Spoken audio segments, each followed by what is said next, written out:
If you have a bike like mine, which doesn't have a built-in tachometer or RPM gauge, you can actually get one for like $10 on Amazon, and then the installation is very straightforward. So first, they will come with adhesive mounts or something like this, but the way I like to fit it is that a lot of them comes with two holes here, so that you can put them in some other application with the screws, but I just put two zip ties, one here, and it's pretty secure. It moves, but that's perfectly fine. Make sure to reroute your wires.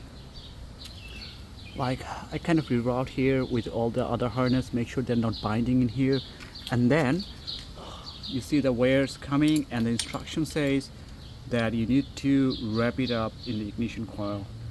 So this is actually not the ignition coil, I believe, but this is a part of it. So it goes on top of the spark plug, because these are like the there's our ignition with their coils, I believe. Anyway, so you wrap it like this: 1, 2, 3, 4, 5. 5 is good. That's why it's recommended. I do believe it might read a little less or more, but 5 to 6 wand is what they recommend on the manual. You can get more to get more accurate result if you feel like that it's showing less. Anyway, so once you put them around here, they're gonna put back our, so I have two cylinders. There's cylinder 1, that's cylinder 2. So it doesn't matter which cylinder you choose, but there's a mode, it's called 1P1R. that's what you're gonna go for.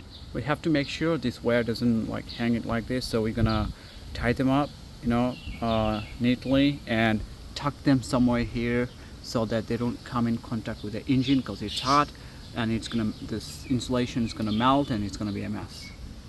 But I kind of tucked it around here under the tank. There is this pipe for overflow and everything, so you don't want to restrict anything. You just want to carefully get all the loose wires and wind them up all here, so that it doesn't fall like this. So you see the wires going from here, and then we have some free cable here hanging, because obviously we're gonna turn this handlebars and we don't want no binding there. So we're gonna take a look that we don't have any binding.